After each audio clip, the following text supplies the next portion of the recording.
can I first ask you, how many years have you worked as a Dharma teacher?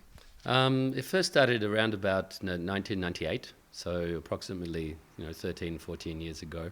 Of course, I didn't actually try to be a Dharma teacher. I was focusing on learning from some different masters in the Tibetan tradition as well as the Chan or Zen traditions, and also the Theravada tradition as well. And so eventually I met up with a Tibetan master just outside of Los Angeles, about an hour and a half from Los Angeles when I was living there. And he put me in touch with the Vietnamese master who was not too far from there, and we got on very, very well. And he asked me to start teaching the children. Mm-hmm. Of course, I couldn't refuse. And then we started teaching the youth, and then doing beginners classes and so forth. And within about 2 or 3 years, we were doing all sorts of different levels of classes, and I started teaching in different temples as well. And then came back to Australia because mother and father are getting older, need to take care. Mm-hmm. And so after that period, I hooked up with a few different temples, once again not trying to be a so-called Dharma teacher, but offering my help, and it's just gone on from that time. And so I still have contact with one of my, if I can say, 5 main teachers. 4 of them pass away already, and so one is still live. And so I just spoke with him yesterday, actually, in California, and I was back there, I think, about 2.5 years ago, once again, for teaching as well as visiting and things. And now I teach in a couple of temples in Melbourne, the one affiliated with the Dharma Drum Mountain, which is Taiwanese under Master Xinyan. Yeah. And then also the Yunyang Temple, which is on the outskirts of Melbourne, and this is affiliated with the Baiyun Temple in Taiwan as well. Also a few other places, the Vietnamese communities and Tibetan communities as well. But I must say, though, I guess most of the students that come to my classes these days would probably be second generation from Buddhist countries. So they've either been born in Australia or brought up mainly in Australia. And then after that, some Australian people as well being introduced to the Dharma. And so, obviously, I must say I know nothing, but what I do know is Dharma teachings for anybody, or that practicing the Dharma can actually lead to what we call happiness or bring benefits for all. And this is my motivation to share whatever experience or knowledge that I do have with the people to bring the benefit. In terms of your students, what sort of needs do you think that has inspired your students to come to you and to study Buddhism from you? What they are looking for from Buddhism? I think that, obviously you can say there's like three motivations why different people come different times. Sometimes they would come because they're having some difficulty in life. So sometimes it almost appears that we need some type of disaster or some difficulty in our life to motivate us to start to look within, to look for something deeper in life, not just the worldly things or getting worldly possessions, thinking that causes happiness. So this is the first level of motivation, I should say, where they come to better themselves, to be able to understand, for instance, an example, the law of karma. So that when they make the causes for happiness, they will achieve the happiness. When they make the causes for unhappiness, they will achieve this. And obviously then they avoid the causes of unhappiness and pick up and adopt and try to perfect the causes of happiness. And so this is the first level.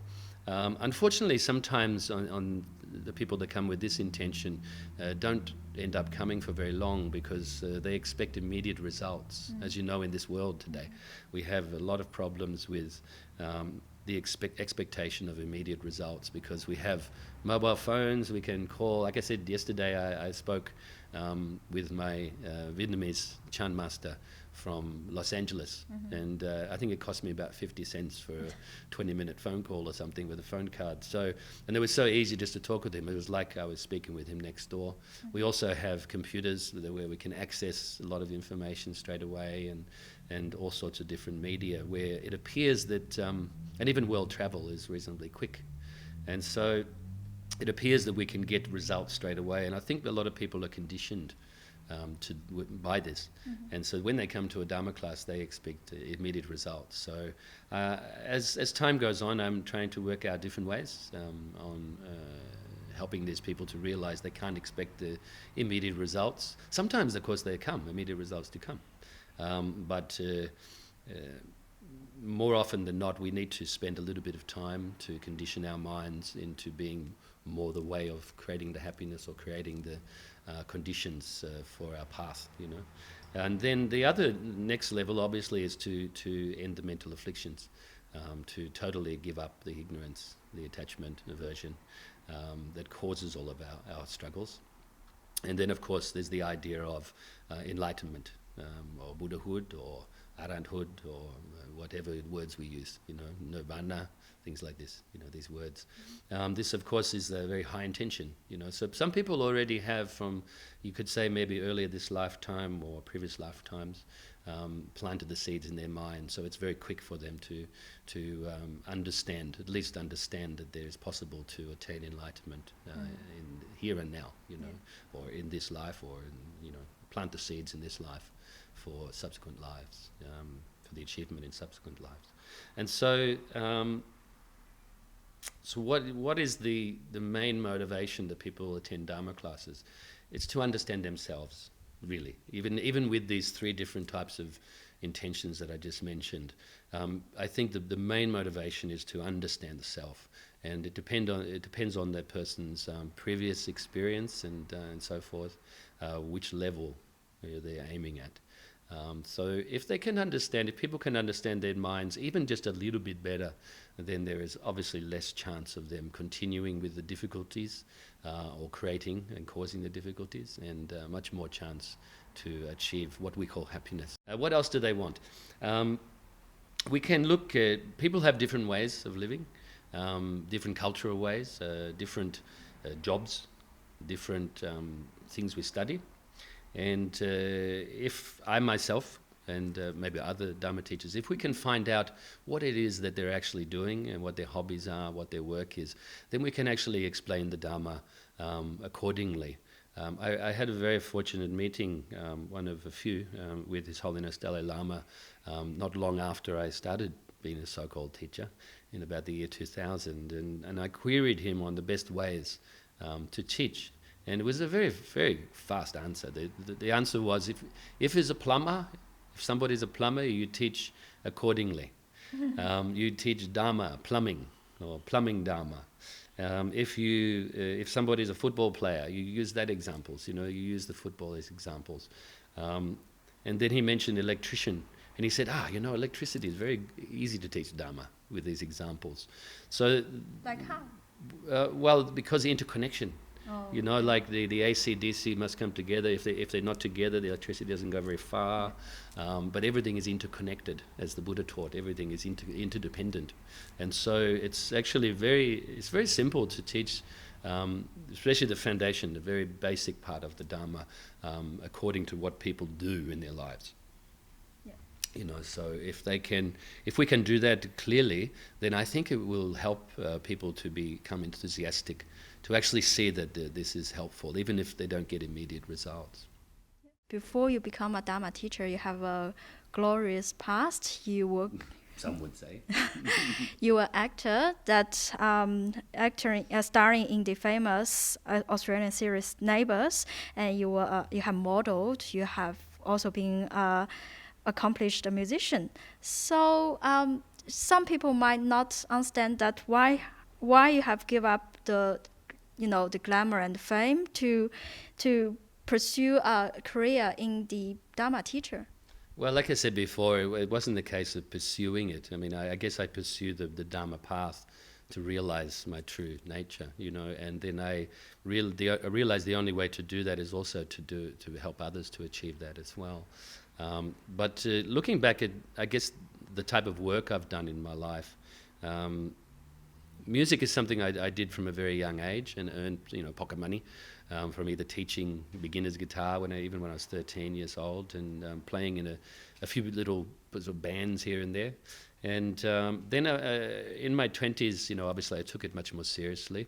But just prior to taking the music seriously, I had the opportunity to do what they call modeling work, which was never something I wanted to do. In fact, they had to groom me. They had to actually get a haircut for me and also get new clothes so I could be presentable for that type of work, because I had no idea how to do it.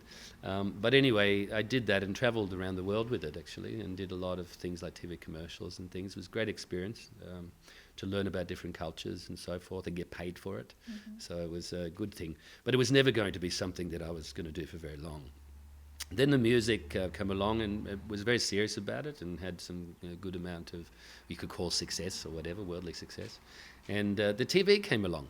And once again, it was not something that I chased, actually, but had the opportunity to work on the show Neighbours for a short time. And then had the opportunity to work on a show called East Street for a couple of years. And that was probably the best one in Australia, even though it actually finished up after that couple of years. And then I got the opportunity to go to Hollywood, and I worked on the Melrose Place show, which was a big deal in those days and very popular. So then after that, of course, I had some experience with some guest roles on some other popular shows, and continued the music in both writing for other things, other people, as well as myself. Now, there was a period there when I was in Hollywood that maybe I can explain a little bit like this, okay? Maybe I use some metaphors as well. Yeah. In one way, when I was attending Dharma classes and from visiting Buddhist teachers and whatnot, I was learning to be less self-centered. I was learning to be more generous, or at least having the teachings that I could utilize to become like that, and also learning to be more compassionate and appreciative and so forth. Then on the other hand, especially in the acting side, I was learning to be more self-centered because there's a lot of competition in this type of work. There's a lot of, could you say, marketing of self and things like this. And so to me there was like this side, the opposite of selflessness. And so I realized that this was the wrong way to go, and that for me at that time the best thing to do was to let go of it, which took a bit of time because the carrot kept getting put in front of my face, like the carrot and the rabbit. Looking at it from a different point of view, I did it already. And to continue doing it, I would have to maybe get better at it. Did I want to do that? No. I didn't want to spend the time in that. I wanted to spend the time in getting to know what we can say is more closer to reality, which the Buddhist teachings point to. And so I had to let it go. A lot of people thought I was crazy. A lot of people in the industry, especially other musicians, they were like, what are you doing this for? Andrew's given up. And they didn't realize until later, when we caught up again, that it was actually the right choice. So hopefully that's a reasonably clear answer and not too long. Of course, I can give you many, many more details because it happened over a period of time. But I think that may explain it enough, and it's the best thing I did, to give up. Also, the other thing, actually, I point out one other thing. It was great to be able to learn that I don't need much, actually. Because in those days when I was doing all this work, I was never short of anything. Never short of money, never short of travel, never short of clothes, never short of the conditions to live worldly life. Yeah. And so I think it was a necessity that I had to teach myself that all I needed was the air that we breathe, the food that we eat, the water we drink, some shelter, some rest, and that I was fine with that, rather than having all of these extra things. Because having all these extra things, I think, can spoil us a little bit. Become so used to it and become pretty weak-minded, actually. However, you haven't really given up. You haven't given up your music. You are still composing and performing your music. And how you are using the music to promote Dharma nowadays? Well, actually, I did stop playing music for a period of time when I was living in the temple in California, after I stopped doing the entertainment industry work. And that was a good period because it allowed me to give up what we call attachment or clinging to the concept of music, the concept of performing and things like that. So, but then I picked it up after my teachers actually said to me that I should write Dharma songs, songs to benefit people. And so I started doing that probably about 1999, and so I continued to do that. And then a few years ago, I was asked to write some musicals for sort of pro-amateur, pro in the sense of the writing and the recording and things, and then an amateur production, live musicals on stage. The first one was The Birth of the Buddha, which was performed in Melbourne Town Hall a couple of years ago. The second one was Enlightenment of the Buddha. The one for next year will be the Universal Love of the Buddha. That's actually based around the stories around the Metta Sutra, which is the teachings on love and kindness, and where in Jetavana Monastery, where it was actually spoken. And so I'm about halfway through writing that now. So, and obviously releasing them as CDs as well. And so I was very fortunate, I feel, to be asked to do that, and I'm very, very happy to utilize the skills that I've learned through a greater portion of my life in a positive way, not just for consumerism or materialism, like maybe I was doing many years ago. So it's good to be able to use those skills. And also, I think for younger people, very attracted to the music. And even if we look at, some people actually look at me, I've actually said, oh, your music is too much music, and I think, but hang on a minute, chanting is music. That's you true. know, the Dharma drum and the wooden fish, everything. It's actually musical instruments, and it's just a matter of what some people associate with a guitar or a piano or something like that. They associate rock and roll music, but it doesn't need to be that way. Once again, it's just an instrument. In fact, what is sound? Actually, sound is just vibration, reliant upon many, many different conditions to be able to be called sound, or become what we call sound. So once again, you can contemplate the Buddha's teachings of anicca, dukkha, anatman. In other words, impermanence, unsatisfactoriness, and no self. Actually, even just within a sound. So the music is very helpful in that way. And once again, for teaching the Dharma, especially with younger people, that music is everywhere. It's probably too much music around, actually. Even in shopping centres and elevators and everywhere, there's some sort of music. So I figure the music is not going to go away just because we want it to. So why not utilise it and utilise people's attachment to the sound to be able to help them to understand things with positive lyrics, good stories, for instance, about the Buddha's life that have definite teachings within them, and then also the type of music that maybe attracts people, but also calms people as well. And how about other themes of your teaching, Buddhism teaching? Do you use other techniques or other ways to appeal to your students? Yeah, actually, when I teach normally, I don't use music. It's normally just words and maybe explanation. And so normally, for instance, recently we just been studying the Metta Sutra. Before that, it was called Mangala Sutra, the Sutra on blessings.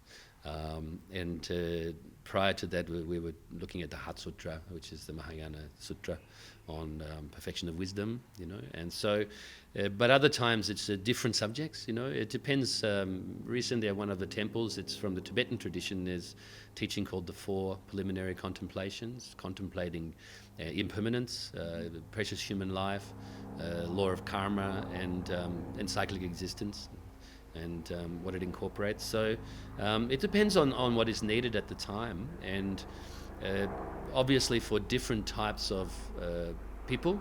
If for instance, beginner's class, of course we have to introduce meditation, very much so, and we have to talk about the Eightfold Path, the very basic teachings of the Buddha. In fact, the Eightfold Path is the whole path in the long run. But so different ways of teaching. Also,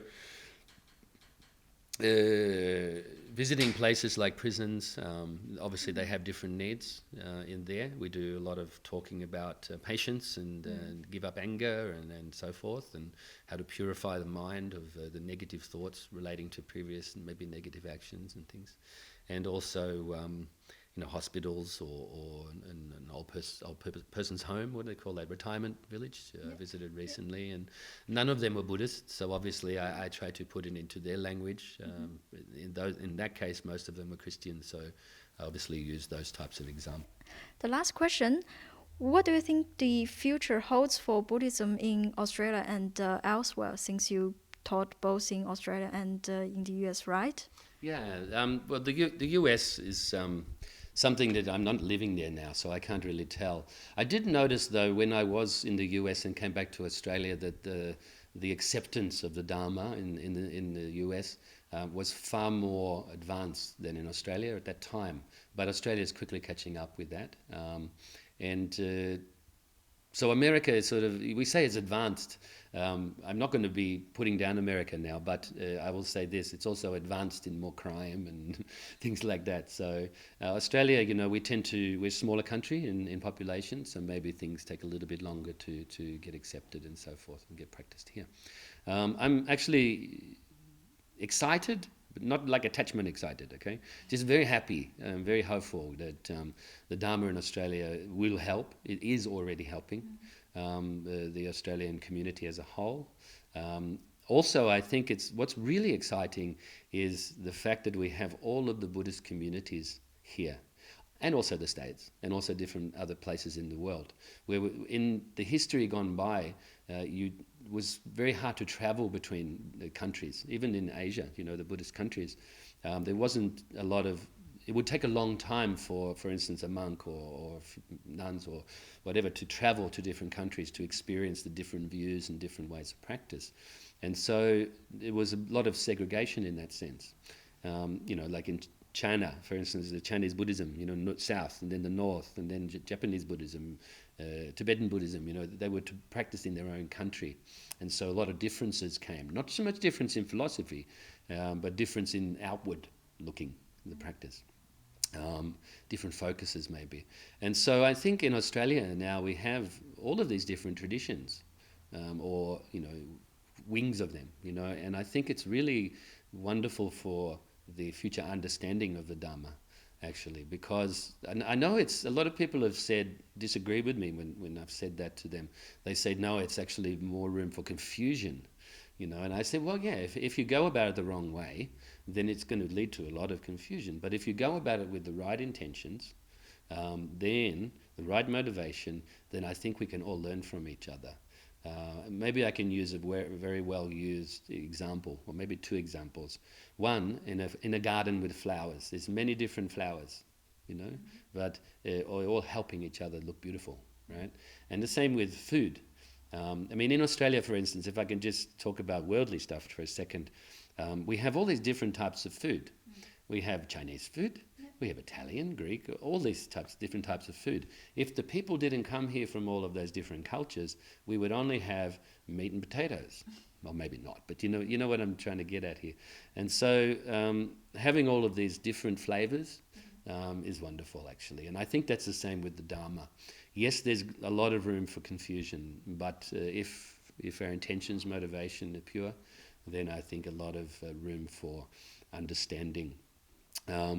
Through my personal experience, hopefully I'm right in saying this, but me learning from the Vietnamese, Chinese, Japanese Zen or Chan teachers, then also learning from the Tibetan masters in the Vajrayana tradition, and learning also from the Theravada masters in the Sri Lankan tradition and Thai tradition, I feel that it's given me a holistic view of the Buddha's teachings, to actually be able to move beyond what is cultural things, cultural habits and things, to actually try at least get closer to what is the core, what is the real, what are the teachings as such, what is common to all of the Buddhist traditions, rather than certain ways of bowing or certain ways of praying or things like that. So, yeah, so I think it's really good. I think it's good future.